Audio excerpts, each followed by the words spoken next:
Hi, I'm Joe, and today we have what might be my most anticipated review video to date, the LEGO Enterprise 1701D. This, of course, was LEGO's Black Friday set for this year, and this is actually the first time I've ever bought LEGO's Black Friday set. But with it being Star Trek, I was very excited to get this. Of course, this is going to be an unsponsored review. I bought this myself, but I have watched some of the LAN review videos, but I haven't watched any other unsponsored review videos yet because I want to be able to describe this model for you by the way I saw it and explain my own build experience and share that with you. And even though I am very much a Star Trek fan, I know a lot more about the events of the shows and the characters than I do about the actual ships. So I am bound to make some mistakes when I'm talking about the details of the ship, but I have faith that anyone who spots one of my mistakes will let me know in the comments. I'll also say that this is not my first Enterprise, so there are a couple of things I'll be looking for here. Like, how strong is the build? Because building a model like an Enterprise requires some engineering to be able to keep the heavy saucer and nacelles attached without needing extra support to hold it up. And I also really want to look at the build experience, specifically at how do you build a ship like this that's going to have rounded parts on the top and the bottom. Are you going to be able to build it flat on a table, or am I going to have to hold a large subassembly up and press pieces directly onto the top of it? That is something I experienced a lot with the BlueBrixx model specifically. So starting with the build experience, the set came with 30 numbered bags, one unnumbered bag, 2 pieces of tube, one of them pre-bent, and a sticker sheet with the infamous misspelling. Now the bags are all plastic, but a lot of the inner bags were paper, and this is the first LEGO set I've gotten that had any paper bags in it. So since this 24th century set has half paper bags, maybe by the 27th century, LEGO will have completed their transition all the way to paper bags. The main box contained an inner box that had bags 1 through 14, and the rest of the bags were in the rest of the box, but the odd thing about that is that the build is split between the star drive and the saucer, and you need bags 1 through 15 to complete the star drive. So you don't actually have all the bags for the star drive in that inner box. So yes, we're going to start with the secondary hull, and you actually build that in 2 halves, and there is a lot of building with studs on the sides and attaching subassemblies, but the design includes a gap on one side and studs on the other to kind of help you line up the subassemblies, so it's easier to make sure you have everything aligned. I really feel like a lot of thought went into the build experience on this model, because LEGO knew that a lot of Star Trek fans who might not have built LEGO in a long time would be interested in getting this set. Once you have the 2 halves of the secondary hull built, they connect at the base using Technic axles, and then there are places along the support to add ball joints to add more stability, 2 on the top and 1 on the bottom. Next is some additional studs on the side building to bulk up the secondary hull, and this does require you to hold the model to add the pieces, but it wasn't a huge problem for me. Next, you build a subassembly of the deflector dish, and it attaches to the front of the secondary hull with ball joints. Then you add some more pieces on the secondary hull, including these trans-orange tiles, and I have to admit I'm stumped as to what these are supposed to be. Maybe it's supposed to be the fuel? I'm not totally sure about that, but there is a little Easter egg here that if you pull off the impulse engine, and then there's another piece you can pull off, and there's the distinctive white, red, and green pieces here indicating that the impulse engine is powered by octane. So maybe the trans-orange tiles show that that's what octane fuel for a starship looks like. At this point, the secondary hull is complete, and it's time to build the stand, which is pretty much all black Technic pieces.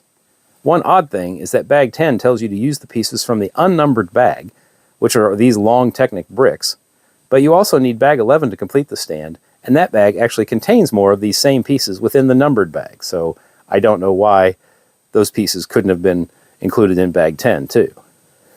Next are the nacelles, which are exactly the same, so I built them both at the same time, and those builds are a little bit repetitive. The worst part of that build is the stickers on the 1x8 tiles. I had a terrible time trying to get those straight. Those would have been nice to have as printed pieces, and I know a lot of people feel like they can demand that LEGO make all printed parts, but I feel like I am in a position to demand nothing, and LEGO is in a position to grant nothing. But once the nacelles are built, they are attached with clip and bar connections. Then finally you add the Bassard collectors to the end, which are also apparently powered by octane. Now that the star drive is completed, it's on to the saucer. And again, the build experience is prioritized here, as I had no trouble building this flat on a table. Well, at least until an alien life form took over my flat surface. It turns out the alien likes being petted by this portion of the build, though. But once I reclaimed the surface, I was able to continue building this flat until I got it to the point where you attach it to the star drive. And I see all these clips here, which tells me that's where I'm going to attach the other sections of the saucer. You then build 16 different sections to add, with 14 of them being these sub-assemblies that are connected by clips and bars and then attached to the main saucer, also by clips and bars. After completing the top of the saucer, which includes completing part of the bottom, you build more sub-assemblies to attach to the bottom. As part of this, you add these combinations of stud on the side pieces, so you have some exposed studs for attaching the printed curved pieces to the outside of the saucer to give it the rounded look. I have to say that being able to build these sub-assemblies on a flat surface and then attaching them to the main model has been a much better experience than attaching individual parts directly onto the main model. The process of attaching the parts held on by clips was pretty easy, and attaching the sub-assemblies to the bottom wasn't bad either, because they are held on only by a row or two of studs. The final step is to add the flex tube around the top, which I believe represents where the phasers were fired, and the Enterprise D is complete. Now we'll take a quick look at the overall build. One of the things that I found immediately noticeable when I first saw the pictures of the model is that these tan pieces just felt really out of place. But now that I've built it, and have had a chance to view it from a lot of different angles, I don't notice them nearly as much. And if anything, I think they add texture to at least the color palette of the Enterprise, so it doesn't look just like flat gray. But I also noticed while I was building that I was always mixing in these tan pieces everywhere, along with the regular light gray. But I feel like that made the build easier because I didn't have to focus on all gray pieces for every step of the build. And I had thought that dark gray pieces would work better than tan, but now that I see this, I think that the dark gray would have stuck out even more and not blended in as well with the light gray.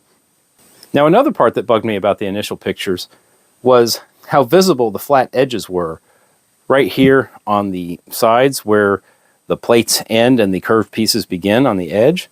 But I've noticed now that I've had a chance to look at it from a lot of different angles, at least from the top, I barely notice it at all. However, I will say that from the bottom, it still kind of sticks out a lot. And since this is probably going to go up on a high shelf and I'm going to see it from the bottom a lot, that still bugs me a little bit. I'm not sure what could necessarily be done better to make that flat edge not so noticeable, but I'll just say it is something I notice. Another thing I thought was odd was that the Bussard collectors, these red things here at the front of the nacelles, they seem much narrower than the rest of the nacelle, since these are only 4 studs wide, and these are only 7. Now, I'm not an expert on the ship details, but in my memory, the Bussard collectors are pretty much the same width as the rest of the nacelle. Again, I don't study the blueprints, so I'm not sure. The deflector dish is made from these 2 printed pieces, but it still doesn't look quite right to me because it's only printed on the outside edges here. And I'm used to it on the show looking like there's another circle in the middle with a light on the center as well. And I'm also used to seeing it on the show as being flat, but LEGO seems focused on making this look more like an oval-shaped concave dish. Under the saucer is an unusual looking sticker, but this actually represents the captain's yacht, which was a special shuttle that docked within the bottom of the saucer. If you don't remember seeing the Enterprise D captain's yacht on the show, that's because they never showed it. It was in the design of the ship, but it never appeared on screen until the movie Star Trek Insurrection, when we saw it launch from the Enterprise E. But this little oval piece is just clipped in here, and it is designed so that you could pop it out if you wanted to. Here on the top you see a micro-scale shuttle here sitting just outside the shuttle bay, and this piece here is meant to be removed pretty easily, and it shows another micro-scale shuttle inside the shuttle bay. But if you've seen any of the preview videos at all from anybody, you've probably seen that this shuttle is actually a key that you can remove and allows you to remove the saucer section so that you can perform a saucer separation if you so desire. Now, the saucer separation was a feature of the Enterprise that only featured in 3 episodes, but it was well known that it was possible, and it also makes it easier on the build and to get a better look at the star drive. Now, I have to admit, I had a little bit of trouble getting this on the first time because the saucer is built with this extra little bit here that hangs down, and it is supposed to fit into this hole here that you leave behind, and there's even space underneath there so it hooks in. which is what keeps the saucer on even if you don't have the key attached. And I had a little trouble getting that on the first time, so let's see if I can get it back on this time.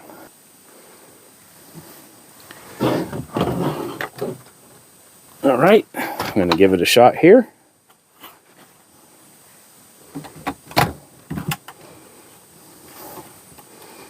And then I'm going to add the key back in. And just so you know which way to put it in, there are tan pieces right there that you keep lined up, and there's the saucer reattached.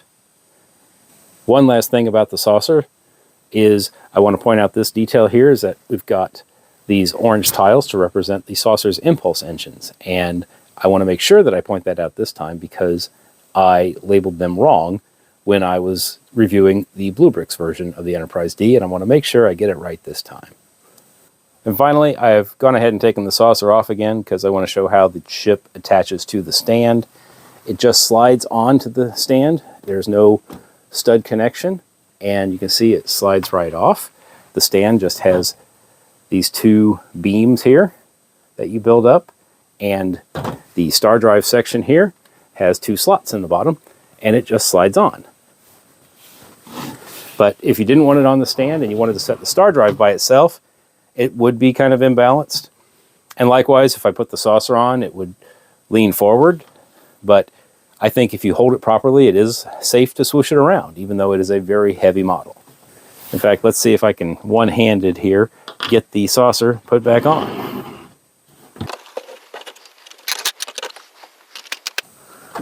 I don't know if I would recommend this, though. But there it is. And you can swoosh it at your own risk. But I'm going to go ahead and put it back on the stand.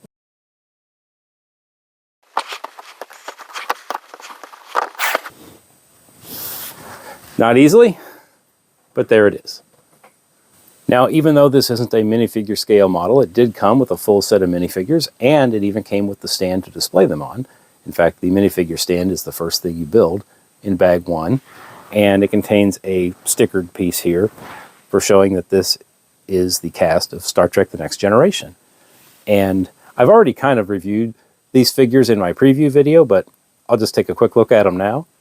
We have Geordi there with his printed visor, and one thing that still bugs me is that the rank pips are not visible on the uniform, but this is either Lieutenant or Lieutenant Commander Geordi LaForge from Season 2 or later when he wore the yellow uniform, and he is carrying an engineering kit.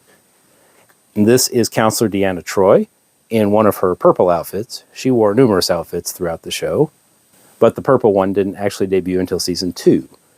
And then Worf here, also in Season 2 attire because he didn't wear the gold uniform until then, and he is holding a brick-built phaser, and it really just doesn't look much like a phaser, but I'm just going to have to take their word for it. And then you have Data with his cat Spot, and Data's head print is, I don't know, it depends on what light you look at it in, because it's definitely not a flesh tone, but it also doesn't necessarily look like Data, who was very, very pale, almost completely white. But he's in the gold uniform, and that really could represent Data from any season. Then you have Captain Picard with his cup of Earl Grey tea, and no hairpiece. Then you have Commander Riker. This would, again, be Season 2 on, because he's got the beard, and he has a brick-built representation of a trombone, which my wife, who is a music teacher, has told me does not look like a trombone, but Lego tried. Then we have Guinan, who is the bartender who appears sporadically starting from Season 2, and she is holding a bottle of something green. Then we have Dr. Beverly Crusher, who was on Season 1 and Seasons 3 through 7, and she is holding a medical tricorder, and she is the mother of Wesley Crusher, here holding his portable tractor/repulsor beam that he created in the second episode of the series called The Naked Now. And then finally we have this printed tile which shows some details about the USS Enterprise. Okay, now I want to take a few minutes and compare the new LEGO Enterprise to some of the other Enterprises I already had. And I'm going to first start by comparing the stands. The stand, which I just showed you on the LEGO Enterprise, fits into two slots underneath the star drive section. The stand on the BlueBrixx model sits under the star drive, but also has an additional pillar here that is holding up the saucer. and that is kind of necessary because it's very top heavy. And the Mega Bloks version here, which I'm not going to go into too much detail on, but one of the things that makes it very similar to the Lego version, it has a similar type of stand. It just sits into a gap in the star drive and holds the whole model up.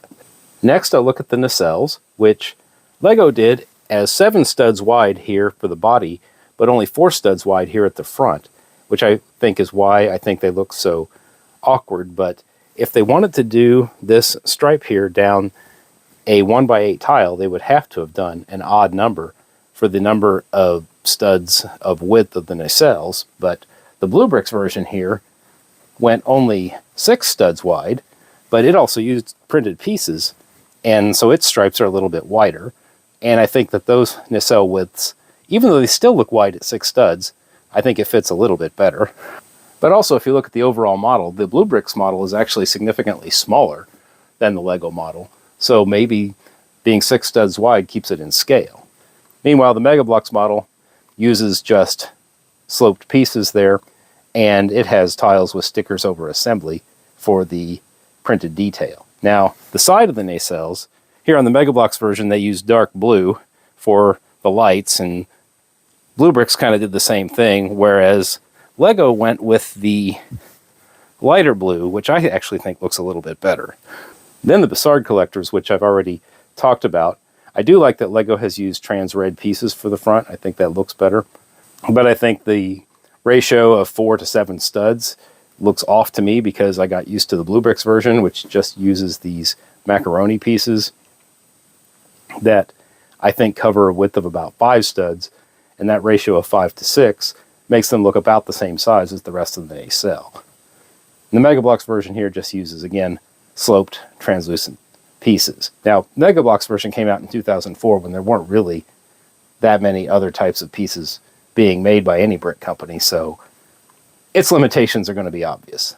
One last thing about the nacelles is the way they're attached to the rest of the ship. Here on the Mega Bloks version and on the BlueBrixx version, they are just attached by stud connections, so if you did bump the model a little too hard, they will come right off. But the Lego model here, because of the clip and bar connections that are inside, and let me see if I can show you, you can see that the connection actually goes up inside of the pre-built nacelle, and it actually makes it very difficult to come off. So the nacelles are definitely on in a more sturdy way in the Lego model. Next, we'll look at the deflector dish, which we've already talked about the Lego version using the printed windscreen piece, and probably has the nicest detail of any of the models. The BlueBrixx version here at least does have that inner circle that I talked about that I expected to see on the deflector dish, but it doesn't use any kind of decoration, printed or sticker, and BlueBrixx doesn't involve stickers at all. But while they did try to make that inner circle, the dish just seems too flat and too wide and just seems out of proportion with the ship. And then, oddly enough, the Mega Bloks version here actually did try to make a flat deflector dish with the 2 circles, but that is a sticker over assembly. Next, we'll talk about the saucer, which I think Lego definitely got the shape best, and they did try their best to make it look like the correct oval shape. Plus, they added the feature of where it could be detached intentionally. I have done some unintentional detaching of saucer sections before. The BlueBrixx version just never looked quite like an oval, and part of that is probably because it has longer flat sections on the sides. Like the Lego version here is completely rounded in the front and only has a 2 stud wide tile here that makes the side flat, whereas the BlueBrixx version has 4 studs worth of pieces here and 8 here, and it just doesn't look quite right. And actually the Mega Bloks version here did get the shape pretty well, but of course you don't have the rounded edges and you've got the zillions of exposed studs. And you can kind of see how dark gray and light gray would not have meshed well together, like I was thinking with the Lego version. But here the dark gray actually represents the phasers, I think, on the saucer. BlueBrixx doesn't have anything for that, and Lego used a flex tube. Now, regarding the saucer construction technique, I've brought in a guest star here because while I've already shown you the way the Enterprise D was constructed, with a lot of these sub-assemblies being attached by clips and bars. When I first saw that in one of the land review videos, that there were clips involved, I immediately thought of the BlueBrixx Enterprise here, which also uses clips to cover off the saucer, but it does it in a different way, it turns out. It uses clips to attach pieces on the outside and then just fold them over where gravity holds them in place. Meanwhile, the BlueBrixx Enterprise here uses a more traditional technique where it's just using sloped bricks on top of each other, although there are some gaps in the middle, so you don't have to do large plates on top of large plates to build it up. And the Mega Bloks version here is just straight up plates on plates on plates and lots of exposed studs. The saucer is also where you see the most potential for the use of prints versus stickers, and on Lego this is a print, but back here is stickers. And of course the sides here of the ship, of the saucer there, those are all printed. Now BlueBrixx went with printing, and these were the pieces that all actually came attached to another piece in the kit, because you could tell they were printed all at the same time. And then all of the pieces here that simulate the windows, those are printed. But one different thing is Lego actually made prints here that are on the flat side of the saucer, where BlueBrixx used these curved slope pieces to show the windows. And of course the Mega Bloks version, it is using stickers pretty much everywhere, except for the specialized pieces. I'll go ahead and talk quick about the specialized pieces, because that's a trait of a lot of Mega Bloks building sets. It's like if they come up with something complicated they can't figure out how to build with bricks, they just make a special mold, like they did here for the top of the bridge. And most of these supports here for the nacelles, that's just a single mold. Whereas the BlueBrixx and Lego version, everything is brick built. Then underneath the saucer, Lego went with the concept of using plates that are connected by clips and bars, so you could get any angle you want, but you still have some really flat parts here in the front. And I don't know if that's actually accurate or if it's just something that I notice that seems like it shouldn't be there.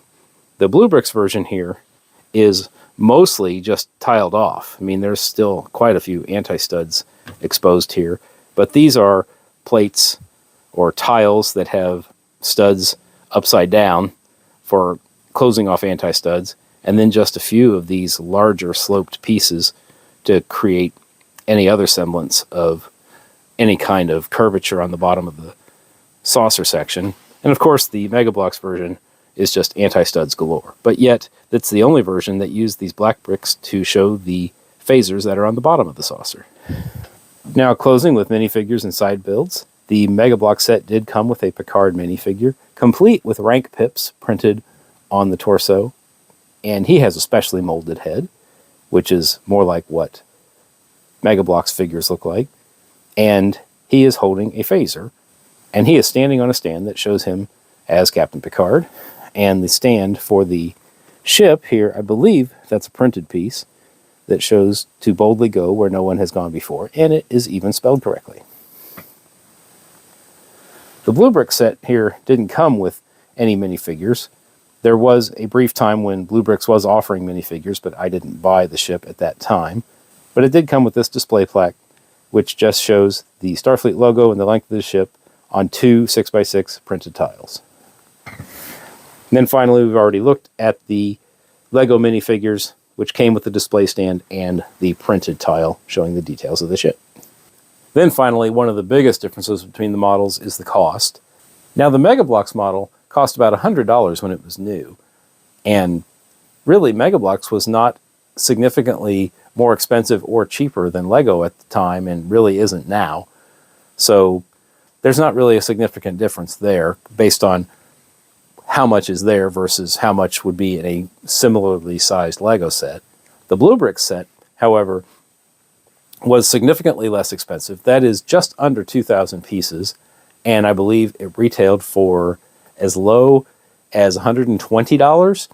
So it was a much better value. Now, it is smaller than the Lego Enterprise there, which was $400, which is significantly more than any brick-built Star Trek thing I've ever seen. But we all know how Lego prices work. They're high. So really the best value would be the BlueBrixx model. It had printed pieces. You got more pieces for your money or more stuff, because this is just under 2,000 pieces while the Lego model is 3,600 pieces, but it's still a big model. But anytime you're buying alternative brand of brick building products, the parts quality is an issue, and it was a huge issue with the BlueBrixx set.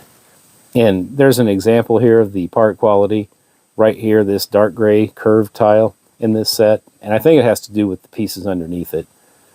But you can see it's not quite all the way down, but if I push it down, it comes up on the other side, and it just keeps doing that.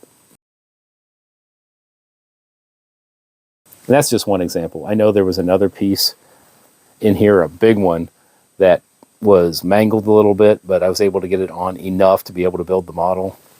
And while it is just a couple of pieces, and Lego's not perfect either, they have misshapen pieces like you saw in my Goonies set, but it's never comfortable when you're building to worry that the next piece is going to be one that doesn't fit or is mangled, and you're building a set from a company that doesn't already have an infrastructure in place for providing replacement pieces.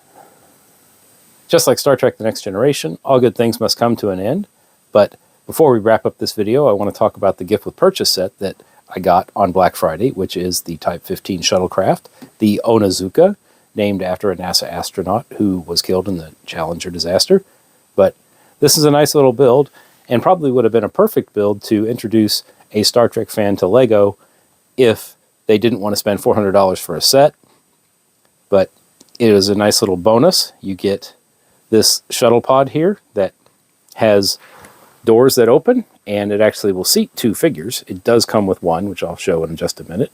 It also has a cargo door at the back where you can store not very much, but it does open up, and you can kind of see inside here that there is room to seat 2 minifigures. And there's also a sticker display here showing a Romulan warbird. Now, I've heard people say that the star date that's printed on the sticker doesn't match any episode that has a Romulan warbird. I'm not that much of a stickler for that kind of thing.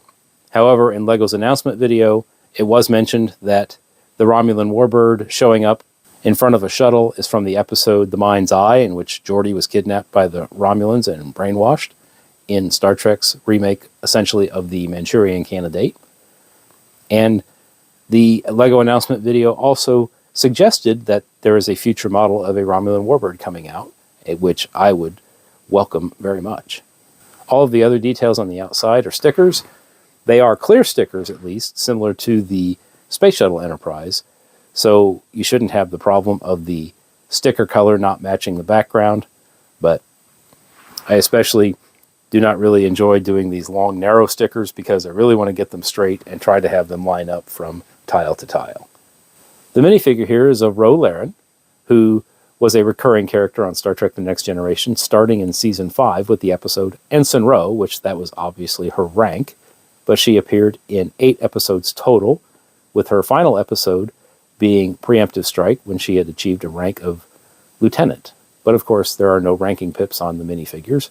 But she's a Bajoran, and the most identifying marks of a Bajoran are the ridges over her nose, and you can kind of see those have been printed on here. And a cultural distinction of Bajorans is their earrings indicate their family affiliation, and her earring has been printed here on the side. And her hairpiece is actually designed to go around that to show it. Now, I don't think this is a unique hairpiece. I believe this was used on other figures to show things like hearing aids, but I think that's neat, and they even made it so if you look at her alternate expression, she still has the earring. Thanks for watching my video about the Lego Enterprise. I have to say I was very curious to see what the first collaboration between Lego and Star Trek would produce, but I have to say I am very satisfied by this build. The minifigures are a nice bonus too. Now to address the Ferengi in the room.